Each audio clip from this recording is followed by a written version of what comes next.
In this lesson, we're going to have a look at some applications of trigonometry with respect to navigations with the help of bearings.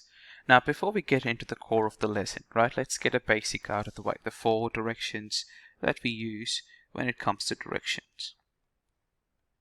North, south, east, and west, right? We can call that as a north-south line, and the horizontal line can be considered as the east-west line. Having said that, the main focus of today's lesson is navigation with respect to true bearings. Let's talk about true bearings. What are true bearings? True bearings are always measured from the north direction. It's measured in clockwise direction, represented using 3 digits, and have the symbol degree T, capital T, referring it to be true bearings.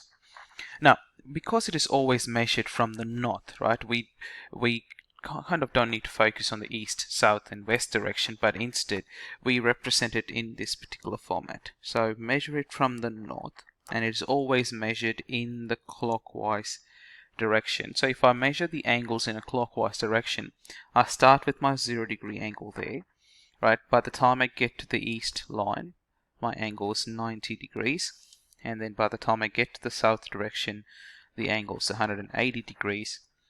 To the west will be 270 degrees, and if I complete one complete revolution, I eventually get to 360 degrees, right? So knowing that important basic is really important before we get into some examples in this particular topic. So before we get into any calculations, what we're going to focus on is we're going to start looking at a couple of examples where we actually use the knowledge and just represent the situations with the help of a diagram. So here's the first one. A ship travels a distance of 120 kilometers at a true bearing of 130 degrees T. So if I go back to this diagram here, 130 degrees T measured from the north direction is falling somewhere between 90 and 180. So somewhere between 90 and 180 is the direction that the ship is going to be traveling in. So the way I go about it is, obviously I'm going to draw my compass with just north represented.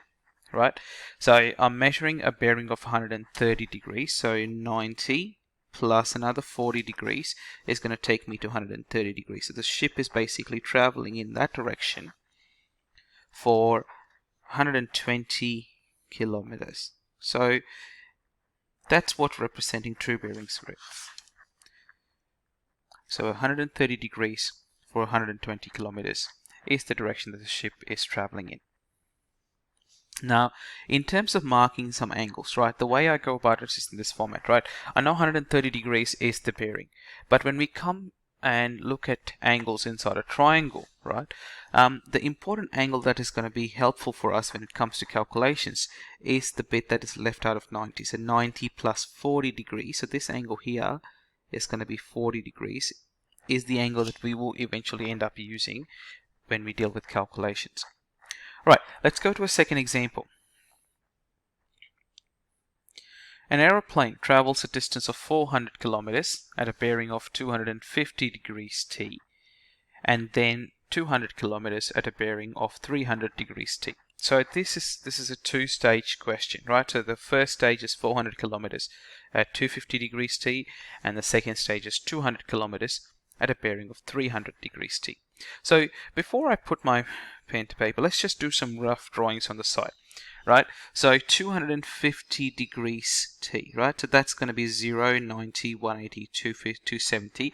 So we probably in the first duration, we're going to travel in that direction. So that's the first, which is 250 degrees T, right? And the second part of it, we're traveling at a bearing of 300 degrees T.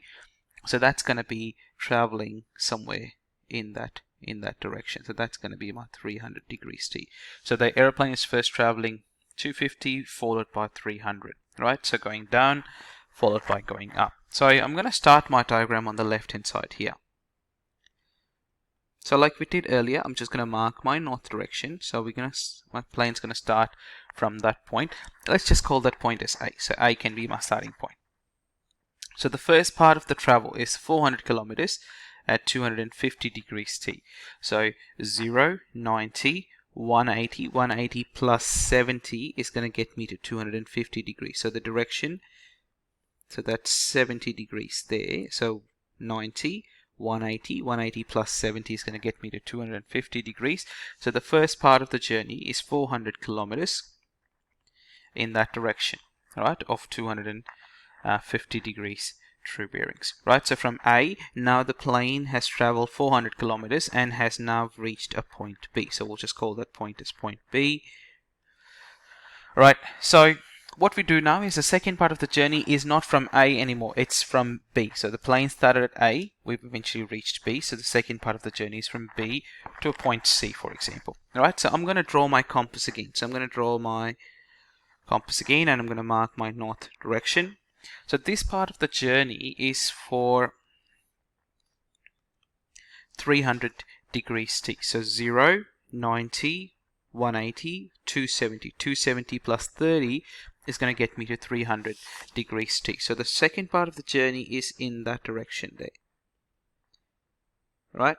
And we're traveling a distance of 200 kilometers. So second part of the journey is in that distance there. And again, the important angle I'm going to mark is not 300. It's going to be the 30 degrees one. So that's the whole diagram for this particular question. Right? So aeroplane travels a distance of 400 kilometers at 250 degrees T. So 0, 90, 180. 180 plus 70 is 250 degrees. And that's the distance of 400 kilometers. And we get to a point B.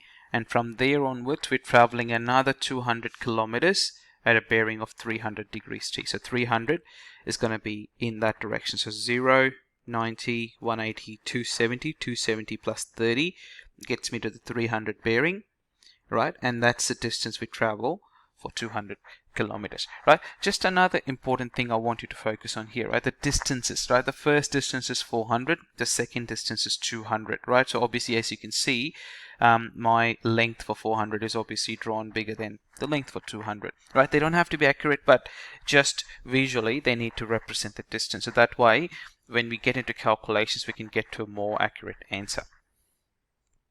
Alright, so that's the starting activity for drawing the diagrams with the help of true bearings. Now let's get to a question where we're actually using this and going ahead to solve for some questions. Alright, so here's the example.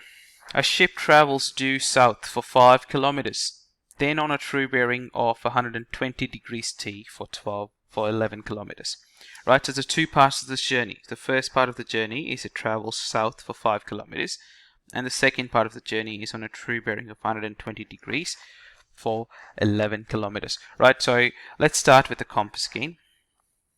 Alright, so I'm going to mark my north, and I'm going to call my starting point of the ship as A. Alright, so the first part of the journey is directly due south. So the ship is basically directly traveling south for 5 kilometers. Alright, so we've traveled 5 kilometers and we've reached a point B. Alright, and now we're going to extend it and draw the compass again for the second part of the journey. The second part of the journey is on a true bearing of 120 degrees T. Right, true bearing always measured from the north, so measured from the north.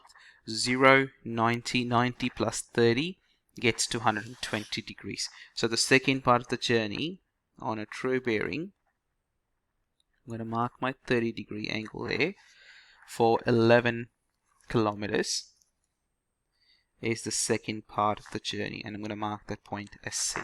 Right, so let's revisit this one. So ship travels 5 kilometers due south, so we're going to traveling directly south for 5 kilometers.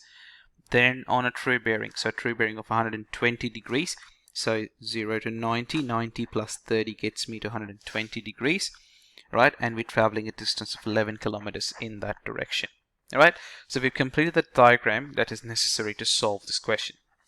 Now, the question for part A says, find how far east the ship is from the starting point, correct to 2 decimal places. Alright, so here's the thing, right? That's my north, east, west, and then the south direction in that direction. So the question is saying how far east is the ship from the starting position. So in other words, we have to figure out how far east is the ship from the starting position, and that's that distance there, right? Starting position, finishing position is C. So that's how far east the ship is from the starting point, right? So in order to calculate that, what I'm going to do here is I'm going to complete my right angle triangle here. Right, so I've completed my right angle triangle.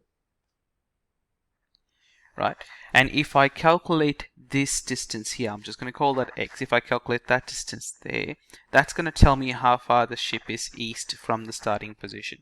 Right, so I have a right angle triangle, so I'm going to mark my sides. So that's going to be my hypotenuse. 30 degrees is the given angle, so that's going to be my opposite side, and x is going to be my adjacent side. Alright, so we're trying to find x, which is my adjacent side, and I have the hypotenuse. So the ratio that relates to adjacent and hypotenuse is the cosine ratio. So I'm going to use that now. So cos theta equals adjacent over hypotenuse. So I'm going to substitute some values here. So cos 30 equals x over 11. Right, to solve for x, we times both sides by 11. That gives me x equals 11 times cos 30 degrees. Right, so I need my calculator from here onwards. So I'm going to go to a calculator page. Right, make sure your calculator setting is in degrees there. If it does not, go to your settings and change it to degrees. So I'm going to go 11 times cos 30 degrees. Right, and that gives me 9.53. The question wanted two decimal places, so x equals 9.53 kilometers. So the answer for part A is the ship is 9.53 kilometers east of the starting point. Right, that's the answer for part A. Right, let's go to part B of this question. The question is asking us to find how far south the ship is from the starting position, right? So that's my starting position, that's my finishing position if it comes to south, right? So in other words, the total distance from A all the way to that particular point there, right? I know part of the journey south is 5 kilometers. The only part I don't know is the distance from there to there, right? So let's just call that y, right, for x for the moment, right? So in order to find y, right, which is my opposite side in that triangle, and I have the hypotenuse given to me, opposite over hypotenuse, and that takes me to the sine ratio, right? So for answering part B of this question, right, we're going to use the sine ratio. So I'm going to start by writing it down. Sine theta equals opposite over hypotenuse. I'm going to substitute the values. Sine 30 equals opposite, which we called y for the moment, y divided by 11, right, timesing both sides by 11, y equals 11 times sine 30, right? If we put that in our calculators, we're going to get the answer as 5.5 kilometers, right? So if that distance is 5.5 kilometers, the total distance for this particular question is going to be the 5 kilometers for the first part of the journey south plus the 5.5 kilometers in the second part, gives us a total distance of 10.5 kilometers south of the starting point, right? And that completes this question here. Thank you for watching, and have a wonderful day.